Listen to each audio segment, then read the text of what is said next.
Freunde, heute Abend letzter Termin auf der Gamescom und wir haben einen richtigen Knaller hier, System Shock. Wir haben alle drauf gewartet, ja. Ich habe es in der Beta gespielt auf dem Epic, ich fand es nicht so cool. Das, was ich jetzt gerade gespielt habe, fand ich richtig cool, ja. Es geht schnell, es ist soft, es macht Logik, ich kann meinen Körper aufladen, aber das werdet ihr dann alles selber sehen, wenn der System Shock gibt.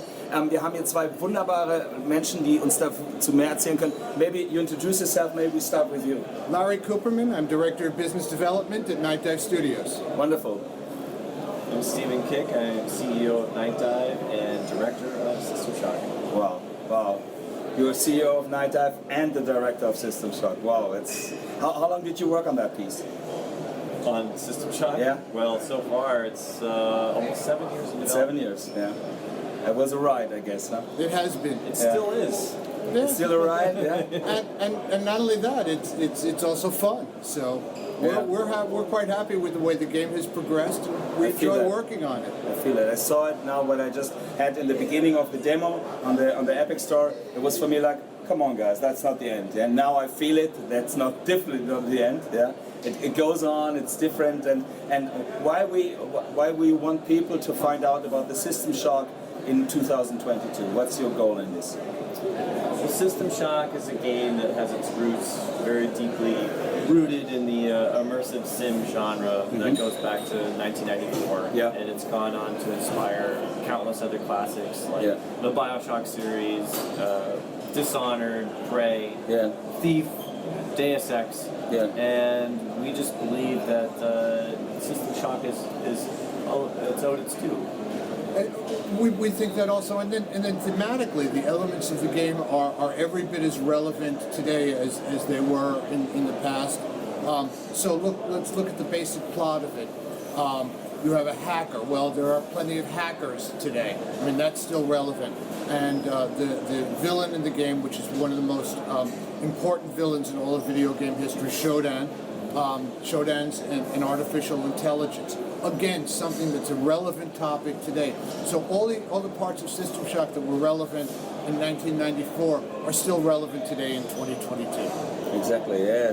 That's also. But on the entertaining side, I mean, it's a beautiful game that starts with a Blade Runner-ish kind of sequence. I go through houses and I see windows and I feel this futuristic city. What we are going to find there? Because I remember it's on this. You're locked here, yeah, right? Well, in the topic of artificial intelligence, it was really important for us to convey that you're always being watched. There's always a presence there, whether you know it or not, and that's why the game opens in the point of view of a drone exiting a chamber on a mission to go find the hacker, which you play as the protagonist.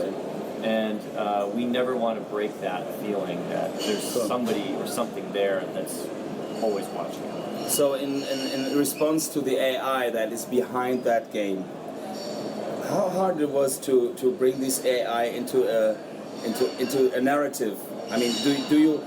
I'm sure that for this kind of game you need a very clever AI, right? Yeah, and we really can't take credit for that. All the original writing for Shodan and the character herself is a creation of Origin and Looking Glass Entertainment. Okay. And we were just fortunate enough to bring her to 2023, 2022. Okay, but you still you are into it and you love this heritage that you bring forward now. And how long this game is going to be playable? How long are we going to play it? We're anticipating a first-time playthrough between 12 and 16 hours. Okay. But of course, if you're willing to really dive into Citadel Station and search every nook and cranny, it could take you considerably longer. Cool. That's good, because I want to explore it. I feel already the need to explore it, because I think, I'm sorry, I'm an old gamer, yeah, but I never played System Shock.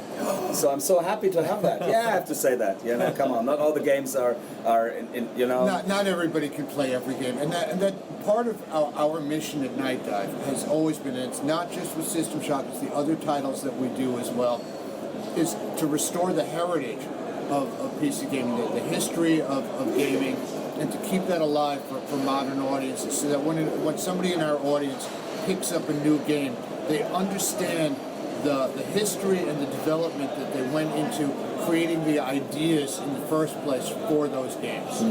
Okay. Where do you come from, by the way, from the gaming side? What was the narratives you worked on before? So my career in gaming began with my working for Stardock. Stardock Systems. I worked for Stardock during the time that we produced Galactic Civilizations 1 and 2, Okay. that we worked with Ironclad Games on Sins of a Solar Empire. We did Demigod, and at the end of my time we did Elemental. There were also other games that we did, also in the realm of strategy games, such as the Political Machine series of games. After working at Stardock for 11 years, I was in charge of digital games for GameStop. Worldwide. In fact, that was what brought me out to Germany for the first time. Okay. First time I came out here was 10 years ago. Okay. As a GameStop employee, and I was helping to connect what we were doing at the American division of GameStop with the European division of GameStop. Okay. At the end of that time, really funny back in those days, GameStop decided that they didn't want to invest in digital anymore. Fools as they were. Yeah. And so after I left there, I knew that GameStop was a great opportunity. No, I love GameStop. By the way, I just have to say it because one of my friends works there, so I got connected to you. Always have empathy through people that bring you there. Yeah? Absolutely. So I totally understand you that you are not critical, but you just see other things. So for me, GameStop gave me an opportunity to work with every single publisher. Yeah. Because I was working with every company from A to Z. I used to say my clients went from Activision to ZeniMax, which gave me a whole lot of industry contacts. But when I left GameStop, I knew that I wanted to go back to a company that created new content. And that was how I met Steve, and that was how I started at Night Dog. Wonderful, wonderful.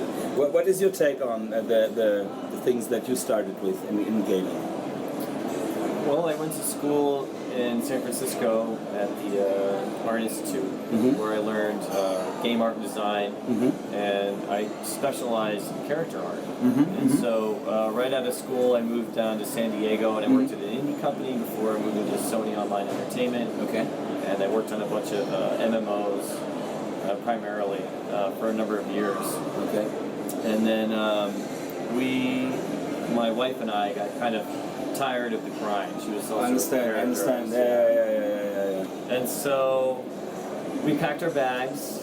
We loaded up our little Honda Civic and we drove across the border into Tijuana. Wow. And we basically disappeared for about a year. Okay. Through Mexico and Central America. Okay.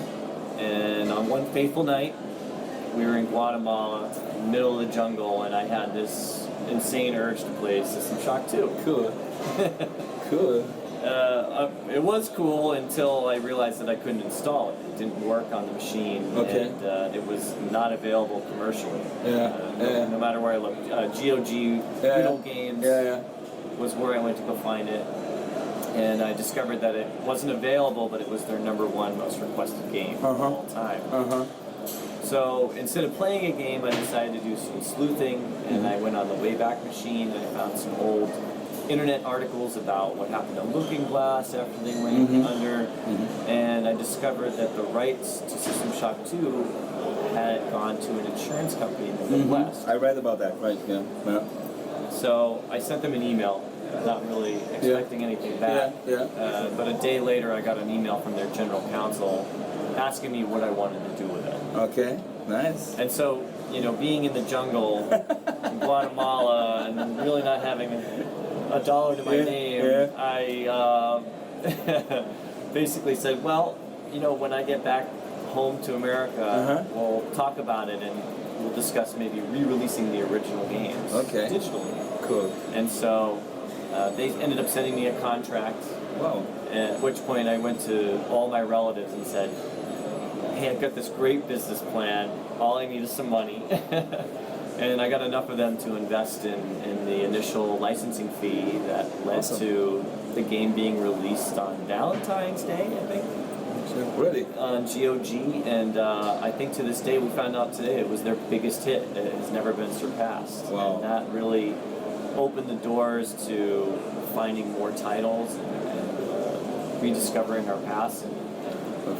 making classic games available to everybody again. Okay. So I didn't join Night Dive until a year after Steve had started the company, and by that time he'd already had a small back catalog. I think you had just signed your 7th game, which was Harvester, if I recall. That's right. Yeah. So Harvester, Steve had just signed the 7th game, and I saw a company that was working on the games that I had fallen in love with originally, and we had never met.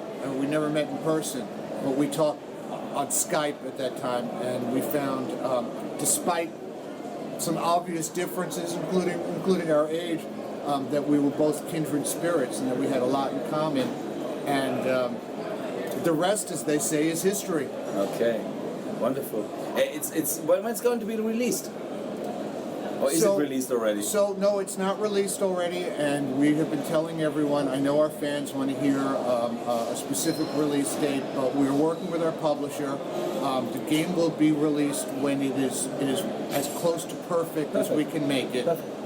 We have this issue with our fans, and we have many fans. This comes up over and over again.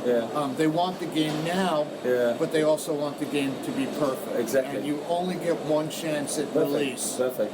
And so we're really concerned with making it. I mean, this has been a big part of our lives for the past 7 years. Yeah. We really want this to be as close to perfect as we can make it, and that's our goal. So when we reach that stage, we'll let everybody know. That's wonderful. But it's coming soon. I love it. I love it, the take on that, because when you mentioned GOG, we all know, the big elephant is in the room now, what happened to the CD Projekt.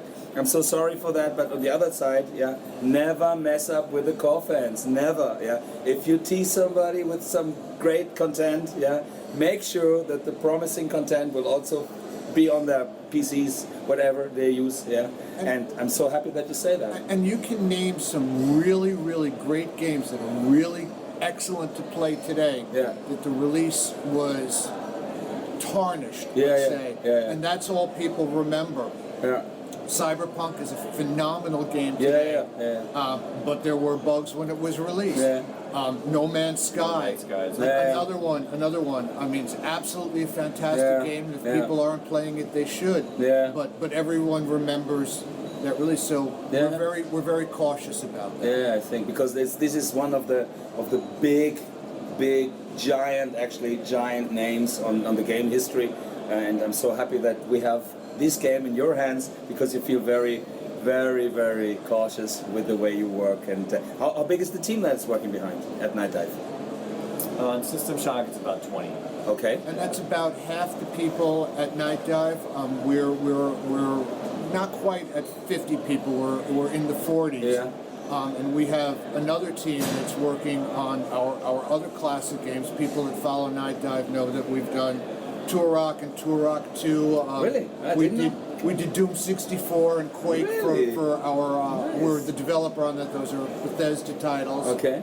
And more recently we've released Shadow Man Remastered. Wow. And Power Slave. So a lot of good games that have come out under our umbrella. Wonderful. But I want to see System Shock first, because that, I think, is the start for me to fall more in love. I like your logo, I like your design, I like the Twitch stream that I even downloaded the Twitch stream, which took me like 9 gigabytes or 8, I don't know, because I really love the way you talk to your community, and I feel very happy to be here. I enjoyed the talk. I wish you all the best, that this title comes out the way you want it to be, and I'm already excited, because what I just did now was so much different from what I played in the Epic Store. Oh, good.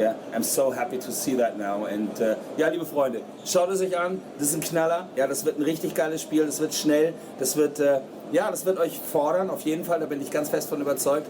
Und es wird auf jeden Fall nicht das System Shock sein, was es vor vielen Jahren gab. Das hier ist eine frische Version, eine modernisierte Version. Wir werden alle Angst kriegen vor Showdown, und es wird uns bis in unsere Träume verfolgen, da bin ich ganz fest überzeugt. Thank you so much, it was such a pleasure. Thank you. And hopefully, bitteschön, gern geschehen, war eine große Freude. Vielen lieben Dank. Ne? Wir sehen uns auf unserem Stream, bis dann.